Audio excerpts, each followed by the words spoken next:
Hello friends, சின்ன மருமகள் serial இனி வரப்போகிற எபிசோட்ஸ்க்கான ரிவ்யூ தான் பார்க்க போகிறோம். அடுத்தடுத்த சுவாரஸ்யங்களை தெரிஞ்சுக்கிறதுக்கு இந்த வீடியோவை ஸ்கிப் பண்ணாமல் கடைசி வரைக்கும் பாருங்கள். நம்ம ராஜாங்க வந்துட்டு போலீஸ் ஸ்டேஷனில் உட்காந்துட்டு நம்ம எந்த ஒரு தப்பும் பண்ணாமல் இப்படி தண்டனை அனுபவிச்சுக்கிட்டு இருக்கோமே, கடவுளே உனக்கு கண்ணே இல்லையா அப்படின்னு சொல்லிட்டு மனசார வேண்டிக்கிட்டு இருக்காரு. இந்த பக்கம் பார்த்தீங்கன்னா நம்ம தமிழ்ச்செல்வி தன்னோட அப்பாவை அசிங்கப்படுத்திட்டாங்கன்னு நினச்சி ரொம்ப கவலைப்பட்டுக்கிட்டு இருக்காங்க. அதுக்கப்புறம் நம்ம சேதுக்கே கால் பண்ணி, இங்கே பாருங்கள், உங்களுக்கு உன்னோட அப்பா முக்கியம்னா எனக்கும் அப்படி தானே, என் அப்பா முக்கியம் தானே, என் அப்பாவை இனிமேல் மரியாதை இல்லாமல் ஏதாவது பண்ணிங்க, உங்களுக்கு மரியாதை கிடையாது அப்படி இப்படின்னு தமிழ்ச்செல்வி பயங்கர கோபமாக சேதுக்கிட்ட பேசுகிறாங்க. சேது இருந்துட்டு, இங்கே பாருடி, உன் குடும்பத்துக்கெல்லாம் இப்படி தானே மரியாதை கொடுக்கணும், ஏதோ தெரியாமல் வந்து உன் குடும்பத்தில் காலை வச்சுட்டேன், இனிமேல் அந்த பக்கம் கூட வரமாட்டேனே, இங்கே பாருங்கள், நீங்களே வந்தாலையும் உங்களை ஏற்றுக்கிற நிலமையில நான் கிடையாது, இனிமேல் எங்கள் வீட்டு பக்கம் இது வந்துட போகிறீங்க அப்படின்னு சொல்லிட்டு ரொம்ப கோபமாக ரெண்டு பேருமே சண்டை போட்டு ஃபோனை வச்சிடறாங்க. அதுக்கப்புறம் நம்ம தமிழ்ச்செல்வி நம்ம செல்ல பண்ணிக்கிட்ட போயிட்டு, இங்கே பாருங்கப்பா, ஒருத்தருக்கு சுயமரியாதைனா எவ்வளோ முக்கியம்னு இப்போ தெரிஞ்சுக்கிட்டிங்களா, நான் எதுக்காக இதை பற்றி இவ்வளோ தூரம் உங்ககிட்ட பேசுகிறேன்னா நீங்கள் புரிஞ்சுக்கணுன்றதுக்காக தான். திரும்ப அந்த குடும்பத்தில் போயிட்டு நீங்கள் மன்னிப்பு கேட்குறேன் அது கேட்குறேன்னு போய் நிற்காதீங்க. நமக்கு நம்ம சுயமரியாதை முக்கியம். அவங்கக்கிட்ட காசு இருந்தால் என்ன வேணாலும் பண்ணுவாங்களா, அதுக்காக நம்ம பணிஞ்சு போகணுன்ற அவசியம் நமக்கு கிடையவே கிடையாது. இனிமேல் அவங்கக்கிட்ட போய் நிற்காதீங்க அப்படின்னு சொல்கிறாங்க. அதுக்கப்புறம் என்ன, நம்ம தமிழ்ச்செல்வி இருந்துட்டு அதாவது காலையில் சக்தி அண்ணனோட எல்லா டீட்டெயில்ஸும் எடுத்தாங்க இல்லையா, அதாவது போஸ்ட்மார்ட்டம் ரிப்போர்ட் எல்லாம் எடுத்தாங்க இல்லையா, அதெல்லாம் எடுத்து பார்த்துக்கிட்டு இருக்காங்க. ஐயோ கடவுளே, நான் என்ன பண்ணேன், எதுக்காக சக்தி அண்ணனுக்கு இப்படி நடந்துச்சு அப்படி இப்படின்னு யோசிச்சுக்கிட்டே இருக்காங்க. அப்போ தான் டெலீட் பண்ணதெல்லாம் அதாவது டெலீட் பண்ண பின்னில் போய் உட்காரும்னு தெரிஞ்சுக்கிட்டாங்க. அதுக்கப்புறம் அந்த பின்னில் போயிட்டு அதெல்லாம் செக் பண்ணி பார்க்கவும் அப்போ தான் தெரிஞ்சிருக்கு நம்ம தமிழ்ச்செல்விக்கு எல்லாமே இருக்குன்னு. அது டக்குன்னு எடுத்து என்னென்னு படித்து பார்க்குறாங்க. படித்து பார்த்த உடனே தமிழ்ச்செல்விக்கு அப்போ தான் புரியுது, பயங்கரமாக ஷாக் ஆகிறாங்க. உடனே அவங்க ப்ரொஃபஸருக்கு கால் பண்ணி, இங்கே பாருங்கள் டாக்டர், உங்ககிட்ட ஒரு முக்கியமான விஷயம் பேசுகிறதுக்காக தான் உங்களுக்கு கால் பண்ணேன். ஒரு விஷயத்த சொன்னேன்னா நீங்களே பயங்கர ஷாக் ஆகிடுவேங்க. இது சக்தி அண்ணனோட போஸ்ட்மார்ட்டம் ரிப்போர்ட்டே கிடையாது, அது மட்டும் இல்லாமல் இது சக்தி அண்ணனே கிடையாது அப்படின்னு சொல்கிறாங்க. இதை கேட்ட உடனே நம்ம அந்த ப்ரொஃபஸர் இருந்துட்டு, என்ன தமிழ் சொல்கிற, நீ சொல்கிறதெல்லாம் கேட்டால் எனக்கே ரொம்ப ஷாக்கிங்காக இருக்குது. நம்ம காலேஜில் இந்த மாதிரிலாம் நடக்கவே நடக்காது, எப்படி நீ இதெல்லாம் நடக்கணும்னு சொல்கிற? இங்கே பாருங்கள் மேடம், காலையில் ஒரு சார் வந்தார், இன்னும் ரொம்ப திட்டாரு, அவரோட வேலை தான் இது எல்லாமே நினைக்கிறேன், நீங்கள் எப்படியாவது இதை கண்டுபிடிக்கணும் மேம், இதை உங்ககிட்ட நான் ஒப்படைக்கிறேன் அப்படின்னு சொல்லிடுறாங்க. அதுக்கப்புறம் அந்த மேடம் இருந்துட்டு, இங்கே பாரு தமிழ்ச்செல்வி, நீ கவலையப்படாது, இதில் என்னென்ன சூழ்ச்சி இருக்குன்னு எல்லாத்தையும் கண்டுபிடிச்சி உங்ககிட்ட சொல்கிறேன் அப்படின்னு சொல்லிட்டு அந்த ப்ரொஃபஸர் இருந்துட்டு நைட்டோட நைட்டாக காலேஜுக்கு போகிறாங்க. காலேஜுக்கு போன உடனே எல்லா ஆதாரத்தை திரட்டின உடனே தான் தெரியுது, இங்கே இருக்கிறவங்களை கரெக்ட் பண்ணி, அதாவது ஜெனியோட அப்பா இருந்துட்டு இது எல்லா வேலையும் பண்ணியிருக்காரு. ஜெனியோட அதாவது புருஷன், அதாவது சக்தி ஒன்றும் சாகவே இல்லை, உயிரோடு தான் இருக்காங்க அப்படின்ற விஷயத்த தெரிஞ்சுக்கிட்ட உடனே அது எல்லா ஆதாரத்தையும் எடுத்துக்கிட்டு வீட்டுக்கு போகிறாங்க. வீட்டுக்கு போன உடனே தமிழ்ச்செல்விக்கு கால் பண்ணி, இங்கே பாரு தமிழ்ச்செல்வி, நீ சொன்ன மாதிரியே எல்லாமே உண்மைதான், நீ சொன்ன மாதிரியே அந்த அதாவது சக்தி இன்னும் சாவவே இல்லை, இன்னும் உயிரோடு தான் இருக்காங்க, அது எங்கே இருக்காங்க ஏது இருக்காங்கன்னு எதுவுமே தெரியாது, இப்போ நம்ம கண்டுபிடிக்கணும் அப்படின்னு சொல்கிறாங்க. மேடம், என்ன மேடம் சொல்கிறீங்க, நீங்கள் சொல்கிறதெல்லாம் கேட்டால் எனக்கு ரொம்ப ஷாக்கிங்காக இருக்குது மேடம், எப்படியாவது சக்தி என்னென்ன கண்டுபிடிச்சே ஆகணும், என்னோடய மாமா எந்த ஒரு தப்புமே பண்ணலைன்னு நிரூபிச்சு ஆகணும், எந்த ஒரு தப்புமே பண்ணாமல் ஜெயிலில் அடி வாங்கிக்கிட்டு இருக்காருங்க மேடம் அப்படின்னு சொல்லவும், இங்கே பாரு தமிழ்ச்செல்வி, நல்லது நினைக்கிறவங்களுக்கு எப்போதுமே கெட்டது நடக்கவே நடக்காது, நீ கவலையப்படாத, கண்டிப்பாக உனக்கு நல்லது நடக்கும் அப்படின்னு சொல்றாங்க. இதை கேட்ட உடனே என்ன பண்றது ஏது பண்றதுன்னு தெரியாம நம்ம அதாவது நம்ம தமிழ்ச்செல்வி இருந்துட்டு ரொம்பவே கோவத்துலையும் அங்கேயும் இங்கேயும் நடந்துக்கிட்டு இருக்காங்க. அந்த நேரம் பார்த்து நம்ம கருப்புக்கு கால் பண்ணி வக்கீலோட நம்பர் வாங்குறாங்க. அண்ணா ப்ளீஸ்ண்ணே, எனக்கு உங்கள் வக்கீலோட நம்பர் மட்டும் வேணும், இதை அவர்கிட்ட சொல்லாதீங்க அப்படின்னு சொல்லவும், இங்கே பாருமா, நீ பண்ணதுக்கு இப்போ வரைக்குமே உன் மேலே ரொம்ப கோவமாக இருக்காங்க இந்த வீட்டில் இருக்கிற எல்லாருமே, ஆனால் நீ எனக்கு ஃபோன் பண்ணி வக்கீல் நம்பரெல்லாம் கேட்குறேன், இங்கே பாருமா, இந்த மாதிரி பேசுகிறதெல்லாம் வச்சுக்காத அப்படின்னு சொல்லவும், இங்கே பாருங்கண்ணே, நான் சொல்கிறத கேட்டிங்கன்னா நீங்களே ரொம்ப ஷாக் ஆகிடுவீங்க, சக்தி என்னன்னா இன்னும் உயிரோடு தான் இருக்காரு, அவர் எங்கேயும் இருக்காரு, அது எல்லாத்தையும் நான் கண்டுபிடிச்சிட்டேன், அதுக்காக தான் உங்கள் வக்கீல்கிட்ட நான் கொஞ்சம் பேசணும், அது மட்டும் இல்லாமல் அதாவது இந்த விஷயம் எதுவுமே அவருக்கு தெரியவே வேண்டாம், அவருக்கு தெரிஞ்சால் கண்டிப்பாக இந்த விஷயத்த உங்ககிட்ட சொல்லவே மாட்டேன் அப்படின்னு சொல்கிறாங்க. இதை கேட்ட உடனே நம்ம அதாவது கருப்பு இருந்துட்டு, என்னம்மா சொல்கிற, இதுக்கும் உனக்கும் எந்த சம்மந்தமும் இல்லைன்னு எனக்கு தெரியுமா, ஆனால் இங்கே நடக்கிறதெல்லாம் பார்த்தா நீ தான் எல்லாத்தையும் பண்ணியிருப்பேன்னு எங்களுக்கு தெளிவாக தெரிகிறதுனால உன் மேலே கோவம் வருதுமா, அது மட்டும் இல்லாமல் மாமாவை ஜெயிலில் எப்படியெல்லாம் போட்டு சித்திரவதை பண்ணிக்கிட்டு இருக்காங்கன்னு தெரியுமா மாமா அப்படின்னு சொல்லவும், இங்கே பாருமா, நீ கவலையே படாத, நீ இதை பற்றி யோசிக்கவே யோசிக்காது. எதுக்கு இதை பற்றி யோசிக்கிற? நீ யோசிக்காமல் நீ தைரியமாக இருமா அப்படின்னு சொல்கிறாங்க. அதுக்கப்புறம் நம்ம அதாவது கருப்புக்கிட்ட இருந்து அந்த வக்கீலோட நம்பரை வாங்கி வக்கீல்கிட்ட பேசுகிறாங்க. இங்கே பாருங்கள் சார், எங்கள் காலேஜில் இருக்க ஒரு ப்ரொஃபஸர் மேலே தான் எனக்கு டவுட்டே. அவரை பிடிச்சி நீங்கள் விசாரிச்சிங்கன்னா கண்டிப்பாக சக்தி அண்ணன் எங்கே இருக்காங்க ஏதுன்னு எல்லாமே விவரமும் வந்துடும். அது மட்டும் இல்லாமல் இது சக்தி அண்ணனோட பாடி இல்லைன்னு சொல்லிட்டு உங்களுக்கு எல்லா ஆதாரமுமே நான் அனுப்பி விடுறேன். அதை பார்த்துட்டு இப்போவே அவங்க வீட்டுக்கு போயிட்டு அவங்கள விசாரிங்க அப்படின்னு சொல்லிடுறாங்க. இங்கே பாருமா, நீ ரொம்ப ரொம்ப நல்ல க்ளூவை கொடுத்துருக்க, கண்டிப்பாக உனக்கு ரொம்ப நன்றி சொல்லணுமா. ராஜாங்க ஐயா அங்கே ரொம்ப கஷ்டப்பட்டுக்கிட்டு இருக்காரு, இந்த க்ளூ கண்டிப்பாக ராஜாங்க ஐயாவை காப்பாற்றும், ரொம்ப ரொம்ப நன்றிமா அப்படின்னு சொல்லிடுறாங்க. இதை கேட்ட உடனே என்ன பண்ணுறதுன்னு தெரியாமல் வக்கீல் இருந்துட்டு சேதுக்கு கால் பண்ணி, இங்கே பாரு சேது, முக்கியமான ஆதாரம் கிடச்சிருக்கு, ஒரு ஆளை நம்ம விசாரிக்க போகணும், வரியா அப்படின்னு சொல்லி கேட்கவும், அதுக்கப்புறம் என்ன வரேன் அப்படின்னு சொல்லிட்டு நம்ம சேதுவும் ரொம்ப பதட்டமாக தன்னோட அப்பாவை எப்படியாவது காப்பாற்றணுமோ அப்படின்னு நினச்சி டக்குன்னு அதாவது வக்கீல்கிட்ட போகிறாங்க. போன உடனே சொல்லுங்கள் சார், என்ன சார் ஆதாரம் கிடச்சிருக்கு, என்ன ஆதாரமாக இருந்தாலும் பரவாயில்ல, இப்போவே நம்ம போய் போலீஸ் ஸ்டேஷனில் காட்டி என்னோடய அப்பாவை வெளியே கூட்டிகிட்டு வரணும், நாளைக்கு காலையில் கோர்ட்டுக்கு கூட்டிகிட்டு போனாங்கன்னா அப்பா தான் இதை பண்ணாங்கன்னு நிரூபிச்சிட்டாங்கன்னா 10 வருஷம் ஜெயில் தண்டனை அனுபவிக்கணும்னு சொல்லியிருக்காங்க. இதை கேட்டாவே எனக்கு ரொம்ப பயமாக இருக்குது. அது மட்டும் இல்லாமல் என் அப்பா எந்த ஒரு தப்புமே பண்ணலையே சார் அப்படின்னு சொல்லவும், இங்கே பாரு சேதோ, நீ கொஞ்சம் பதட்டப்படாமல் இரு, உன் அப்பா எந்த ஒரு தப்புமே பண்ணலைன்னு நிரூபிச்சாச்சு. அது மட்டும் இல்லாமல் அந்த பாடி நீ சொன்ன மாதிரியே சக்தியோடது இல்லை, சக்தி உயிரோடு தான் இருக்கான், எங்கேயும் இருக்கான். அதுக்கு காரணமான எல்லாத்தையும் பிடிக்கணும்னா இப்போ ஒரு ஆளை மீட் பண்ண போகிறோம், அந்த ஆளை மட்டும் மீட் பண்ணாங்கன்னா கண்டிப்பாக அவங்ககிட்ட இருந்து ஏதாவது ஒரு க்ளூவை கண்டுபிடிச்சி நம்ம கண்டிப்பாக சக்தியை கண்டுபிடிச்சிடலாம், நீ கவலையப்படாத அப்படின்னு சொல்கிறாங்க. அதுக்கப்புறம் என்ன, அந்த ப்ரொஃபஸர் கிட்ட போகிறாங்க. போன உடனே ரொம்ப கோவமாக பிரசவர்கிட்ட அதாவது அவர்கிட்ட போயிட்டு, இங்கே பாருங்கள், இந்த கேஸ் விஷயமா உங்களை விசாரிக்கணும், அதாவது சக்தியோட பாடியை நீங்கள் தான் போஸ்ட்மார்ட்டம் பண்ணதான் நாங்கள் கேள்விப்பட்டோம், அதனால் உங்ககிட்ட ஒரு சில விசாரணையெல்லாம் இருக்குது, வாங்க போகலாம் அப்படின்னு சொல்லி கூப்பிடுவோம். இங்கே பாருங்கள், இந்நேரத்துக்கெல்லாம் என்னால் எங்கேயுமே வர முடியாது, முதல்ல இங்கேருந்து கிளம்புங்க, நான் காலையில் வரேன். இங்கே பாருங்கள், விசாரணைன்னு கூப்பிட்டா நீங்கள் எந்த நேரத்துக்குன்னா வரணும், அதுக்கான ஆர்டர் எல்லாத்தையுமே நான் வச்சுருக்கேன், இங்கே பாருங்கள் அப்படின்னு சொல்லிட்டு காட்டுறாங்க. இதை காட்டின உடனே அந்த சாருக்கும் என்ன ஏதுன்னு தெரியாமல் அப்படியே படப்படன்னு ஆகிடுது. இங்கே பாருங்கள், என்னால் வர முடியாது அப்படின்னா ஒரு பதட்டமாக பேசுறதுலேயே தெரியுது நம்ம சேதுக்கும் வக்கீலுக்கும் இவர் தான் ஏதோ தப்பு பண்ணியிருக்காருன்னு. அதுக்கப்புறம் என்ன, நம்ம சேது இருந்துட்டு, இங்கே பாருங்கள் சார், இவரை நம்ம விட்டுறவே கூடாது, இவர்கிட்ட தான் எல்லாமே இருக்குது, இவரை மட்டும் பிடிச்சோங்கன்னா கண்டிப்பாக எல்லாத்தையும் கண்டுபிடிச்சிடலாம் அப்படின்னு சொல்கிறாங்க. அதுக்கப்புறம் என்ன, நம்ம வக்கீலும் சரி சேதும் சரி அவனை அழுக்காக தூக்கிட்டு போயிட்டு ஒரு குடோனில் அடக்கி வச்சு, இங்கே பாரு, நீ மட்டும் நடந்த விஷயத்த சொல்லலைன்னா நீ உயிரோடே இருக்க மாட்டேன், உன்னோட ஃபேமிலி எல்லாமே ரொம்ப கஷ்டப்படும், அதெல்லாம் யோசிச்சேன்னா நடந்த விஷயத்த எல்லாத்தையும் இப்போ சொல்லிடுவேன், என் அப்பா எந்த ஒரு தப்பும் பண்ணாமல் ஜெயிலில் உட்காந்துக்கிட்டு இருக்காங்க, இப்போது என்ன யோசிக்க போகிற சொல்லு அப்படின்னு சொல்லி கேட்குறாங்க. இங்கே பாருங்கள், நான் எந்த தப்புமே பண்ணலை, முதல்ல என்னை இங்கேருந்து விடுங்க அப்படின்னு சொல்கிறாங்க. இதை கேட்ட உடனே, இங்கே பாரு, நீ என்ன விடுன்னு சொன்னாலே என்னால் விட முடியாது, நீ உண்மையை சொல்லணும் அப்படின்னு சொல்லிட்டு ரொம்பவே கோபமாகவும் அழுத்த திருத்தமாகவும் பேசிக்கிட்டு இருக்காங்க. அதுக்கப்புறம் என்ன, பயந்துக்கிட்டே அந்த ப்ரொஃபஸரும் பயந்துக்கிட்டு சொல்லிடுறாங்க. இங்கே பாருங்கள், இது எல்லாத்தையுமே பண்ண சொன்னது அந்த பொண்ணோட அப்பா தான், அந்த பொண்ணோட அப்பா தான் எங்ககிட்ட காசு கொடுத்து இப்படி ரிப்போர்ட்டை மாற்றி எழுத சொன்னாங்க, அதனால தான் ரிப்போர்ட்டை மாற்றி எழுதுகிறோம், எங்களை மன்னிச்சிருங்க அப்படின்னு சொல்லிட்டு கையெடுத்து கொண்டோடும். நம்ம சேது ரொம்பவே கோவமாக, இங்கே பாருங்கள், உங்களுக்கு மனசாட்சின்றது ஒன்று இல்லவே இல்லையா, எந்த ஒரு தப்புமே பண்ணாமல் என் அப்பா இப்படி ஒரு தண்டனை அனுபவிச்சுக்கிட்டு இருக்கான்னு பார்த்துக்கிட்டு தானே இருக்கீங்க, அப்படி இருக்கும்போது உங்களால் இப்படியெல்லாம் பண்ண முடிஞ்சிச்சு, இங்கே பாருங்கள், இந்த மாதிரி எதுவுமே பண்ணாதீங்க, எனக்கு ரொம்ப கோபமாக இருக்குது அப்படின்னு சொல்லிட்டு பலான்னு 2 அடி விட்டுறாங்க. விட்ட உடனே அந்த போலீஸ் இருந்துட்டு ரொம்பவே கோவமாக என்ன பண்ணுறது எது பண்ணுறதுன்னு தெரியாமல் இந்த பக்கம் முடிச்சுக்கிட்டு இருக்காங்க.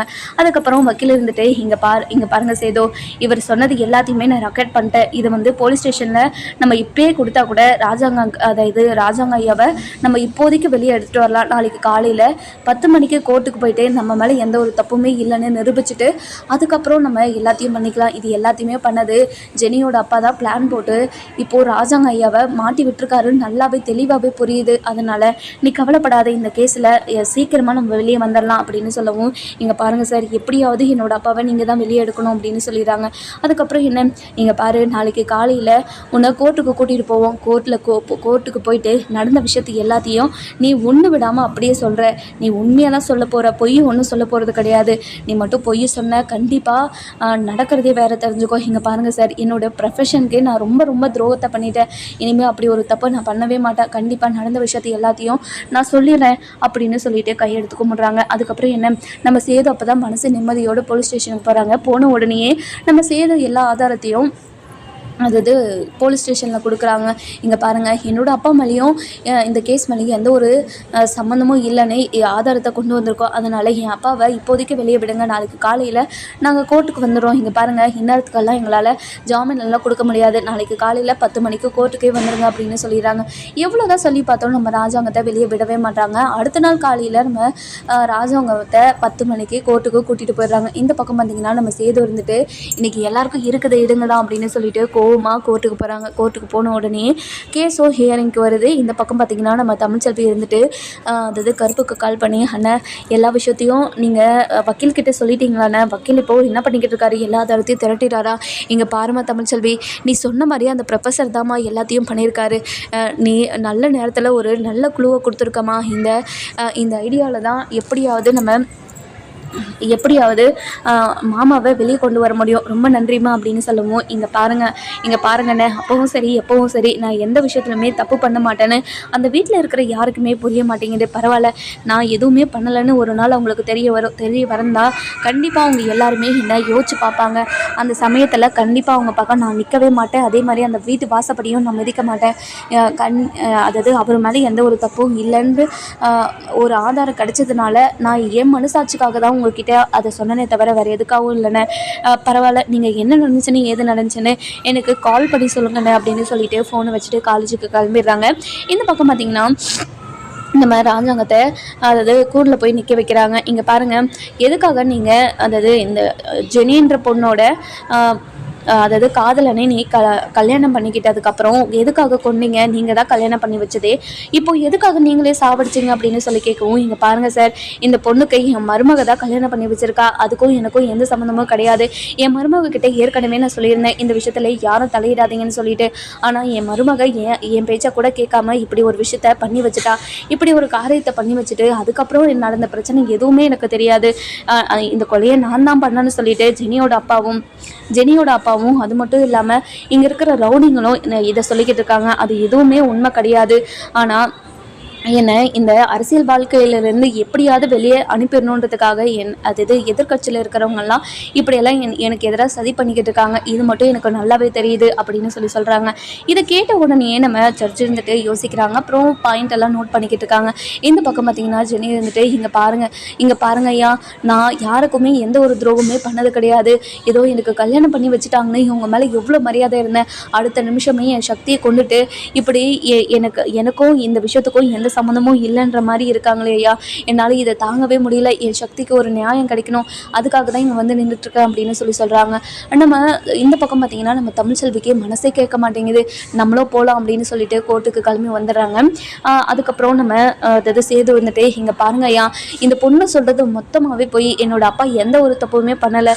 என் அப்பா எந்த ஒரு தப்பும் பண்ணாமல் இப்படி ஒரு தண்டனையை அனுபவிச்சுக்கிட்டு இருக்காங்க. அது மட்டும் இல்லாமல் போலீஸ் ஸ்டேஷனில் ஒரு போலீஸை என் அப்பாவை போட்டு அடிச்சுக்கிட்டே இருக்காரு. எந்த ஒரு தப்புமே பண்ணாதவரை எப்படி அடிக்கலாம்? நீங்கள் அடிக்கிறது தப்பு இல்லை, இப்போது தப்பே பண்ணலைன்னு நிரூபணம் ஆகிடுது. அப்போது அவர் அடித்ததெல்லாம் அதுக்கு என்ன பதில் சொல்ல போகிறீங்க நீங்கள் அப்படின்னு சொல்லி கேட்கவும், இங்கே பாருங்கப்பா, இந்த கொலை கேஸில் எப்படி விசாரிக்கணுமோ அந்த மாதிரி தான் விசாரிச்சிருக்காங்க. அது மட்டும் இல்லாமல் உங்கள் அப்பாவுக்கு எதிராக நிறைய ஆதாரங்கள் இருக்குது, அதனால தான் இது எல்லாத்தையுமே பண்ணியிருக்காங்க. வேறு என்னத்தை சொல்கிறீங்க அப்படின்னு சொல்லி கேட்கவும், அதுக்கப்புறம் என்ன நம்ம தமிழ்ச்செல்வி இருந்துட்டு ரொம்பவே கோவமாக கோர்ட்டுக்கு உள்ளே வராங்க.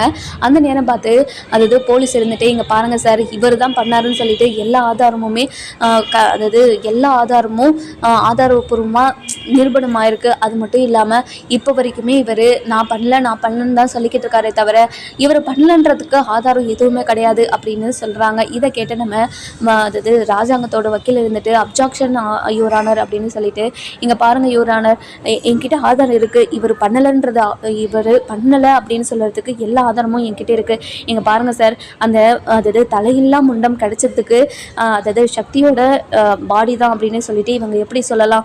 இது அவரோட பாடியே கிடையாது, சக்தி இன்னும் உயிரோடு தான் இருக்காங்கன்னு எனக்கு நிரூபணம் ஆயிருக்கு. அது மட்டும் இல்லாமல் இது எல்லாத்துக்குமே காரணம் ஜெனியோட அப்பா தான். ஜெனியோட அப்பா தான் சக்தியை இப்போது எங்கேயோ மறைச்சி வச்சுருக்காங்க. அது எங்கே மறைச்சி வச்சுருக்காங்கன்னு ஜெனியோட அப்பாவுக்கு தான் தெரியும். அதுக்கான எல்லா ஆதாரத்தையும் இங்கே சமர்ப்பிக்கிறேன், நீங்கள் பாருங்கள் சார் அப்படின்னு சொல்கிறாங்க.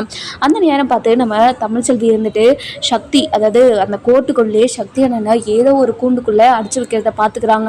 பார்த்த உடனே ரொம்பவே பதறி போய் அந்த ரூம்குள்ளே போயிட்டு கதவை திறந்து சக்தியை பார்க்குறாங்க. பார்த்த உடனே அண்ணன் என்னாச்சுன்னா எதுக்காகன்னா நீங்கள் எங்கே இருக்கீங்க அப்படின்னு சொல்லவும் அதுக்கப்புறம் நம்ம சக்தியோட வாயில் இருக்க கட்டை அவுத்துட்டு இங்கே பாருமா இப்போது ஜெனி எப்படி இருக்கா, நல்லா இருக்கால அப்படின்னு சொல்லவும், இங்கே பாருங்கண்ணே நீங்கள் இறந்துட்டதா எல்லாருமே சொல்லிக்கிட்டு இருக்காங்க, இப்போது நீங்கள் உயிரோடு இருக்கீங்களே, எனக்கு பார்த்தாவே ரொம்ப ஷாக்கிங்காக இருக்கண்ணே, எப்படின்னது அப்படின்னு சொல்லி கேட்கவும், இங்கே பாரு தமிழ், இதை பேசுறதுக்கெல்லாம் டைமே கிடையாது. இப்போது ராஜாங்க ஐயாவுக்கு இப்போ 10 வருஷம் ஜெயில் தண்டனை வாங்கி கொடுக்கணுன்றதுக்காக எல்லாருமே பிளான் போட்டு இப்படி பண்ணியிருக்காங்க. அதனால் நம்ம போய் எப்படியாவது அதை தடுக்கணும், வா தமிழ் அப்படின்னு சொல்லிட்டு உள்ளே கூட்டிகிட்டு போகிறாங்க. இந்த பக்கம் பார்த்திங்கன்னா இது எல்லாமே பொய்யான ஆதாரங்கள், இது எல்லாத்துக்கும் ஆதாரம் நான் கொடுக்குறேன் அப்படின்னு சொல்லிட்டு அந்த மொட்டை போலீஸ் எல்லாத்தையும் பொய் ஆதாரமாக மாற்றிடுறாங்க. அதுக்கப்புறம் நம்ம ஜட்ஜ் இருந்துட்டு இங்கே பாருங்கள், உங்கள் சைடில் நாங்கள் தப்பு பண்ணல அப்படின்றதுக்கான ஆதாரம் இது போதாது, வேறு ஏதாவது ஆதாரம் வச்சுருக்கீங்களா அப்படின்னு சொல்லி கேட்கவும், இங்கே பாருங்கள் யுவரானர்,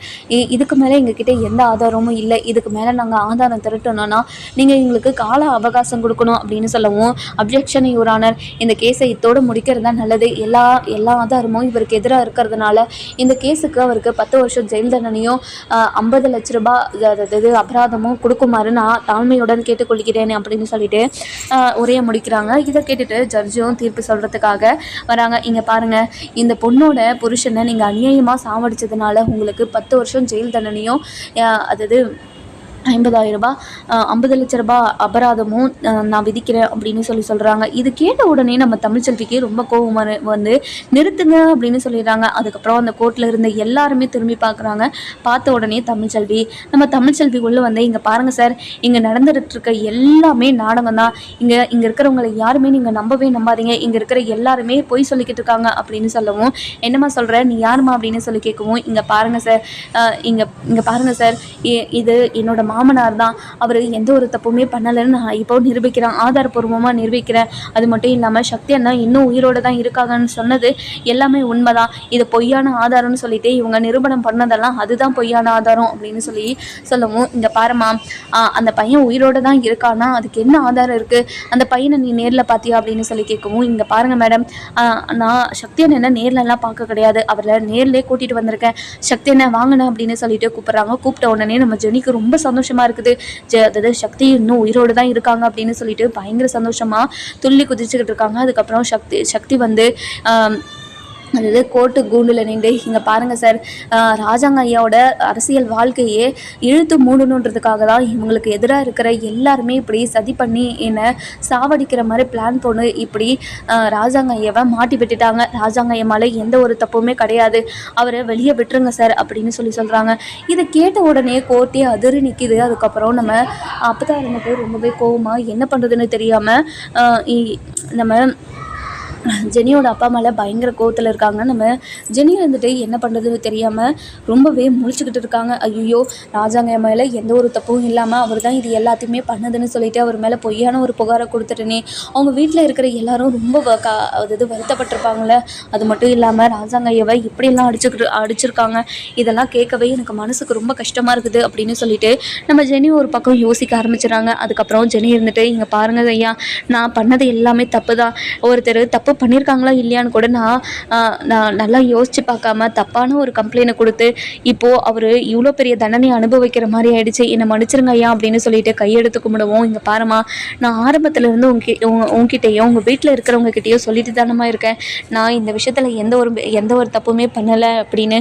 ஏமா யாருமே என்னை நம்பவே மாட்டேங்கிறீங்க அப்படின்னு சொல்லவும், இங்கே பாருங்கள், என் அப்பா கிட்ட சக்தியை கடத்துற போது நீங்கள் ஃபோனில் பேசுகிற மாதிரி என் அப்பா செட்டப் பண்ணியிருக்காரு, அதை நம்பி தான் நான் நான் போலீஸ் ஸ்டேஷனில் உங்கள் பேரை சொல்லிட்டேன், என்னை மன்னிச்சிருங்க ஐயா அப்படின்னு சொல்கிறாங்க. அதுக்கப்புறம் என்ன நம்ம ராஜாங்கத்துக்கு மேலே எந்த ஒரு தப்புமே இல்லைன்னு நிரூபித்து வெளியே கொண்டு வராங்க. வெளியே கொண்டு வந்த உடனே நம்ம ஜெனியோட அப்பாவுக்கும் அதாவது ஜெனியோட அப்பாவுக்கு இருந்துட்டு அதாவது ஆயுள் முழுக்க ஆயுள் தண்டனை கொடுத்துட்றாங்க. கொடுத்த உடனே நம்ம ஜெனி இருந்துட்டு ஜெனியோட அப்பா கிட்ட போயிட்டு, இங்கே பாருங்கப்பா, என்னையும் சக்தியும் பிரித்து வைக்கிறது மட்டும் இல்லாமல் ராஜாங்க ஐயாவுக்கு இப்படி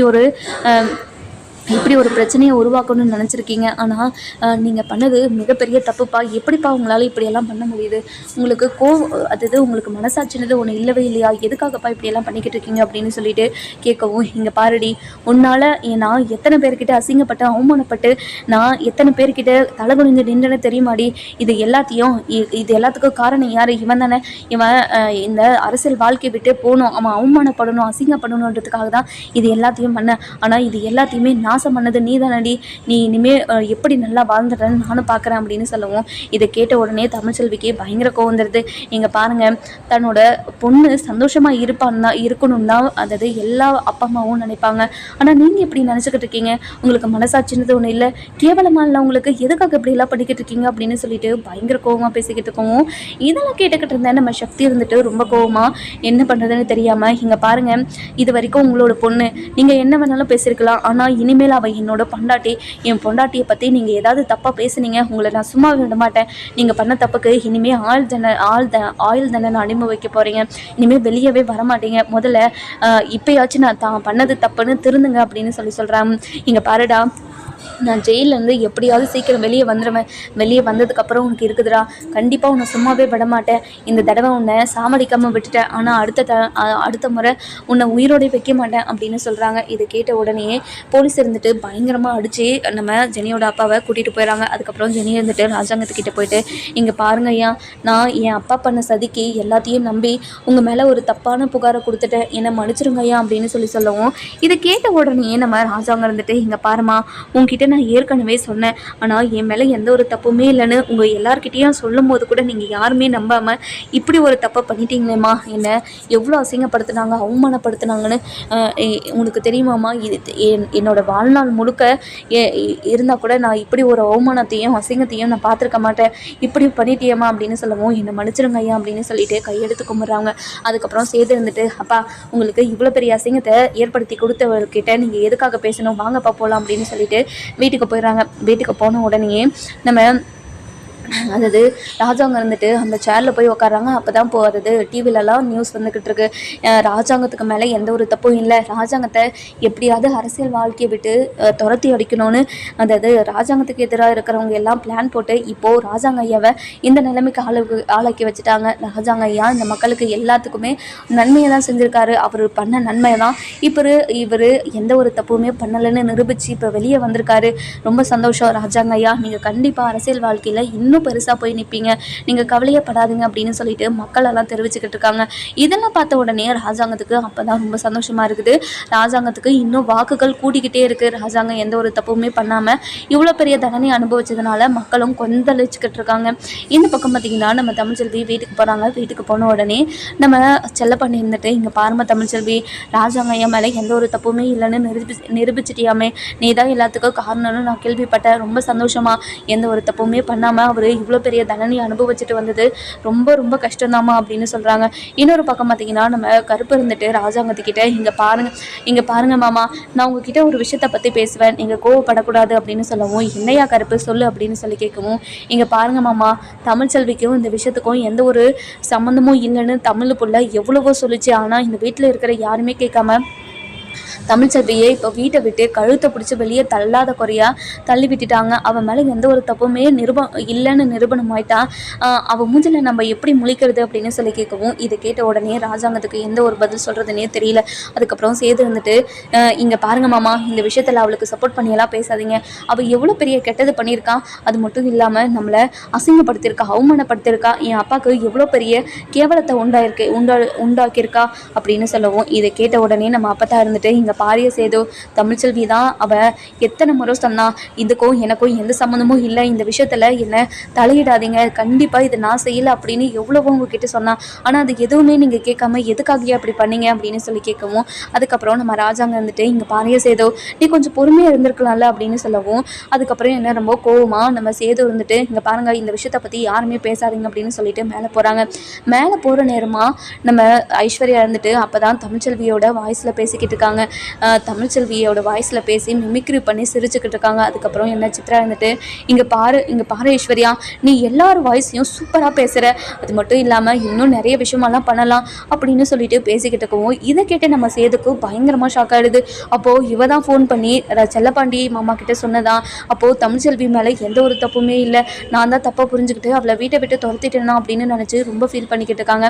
இதெல்லாம் கேட்ட உடனே நம்ம தமிழ்ச்செல்வி இருந்துட்டு சேது வந்துட்டு நம்ம ஈஸ்வரியும் அந்த ஐஸ்வர்யாவும் என்ன பண்ணுவாங்கன்னு சொல்லிட்டு நம்ம வர எபிசோடில் பார்க்கலாம். இந்த வீடியோ உங்களுக்கு பிடிச்சிருந்தா லைக் பண்ணுங்கள், சப்ஸ்கிரைப் பண்ணுங்கள், மறக்காமல் பெல் ஐகானையும் கிளிக் பண்ணிக்கோங்க.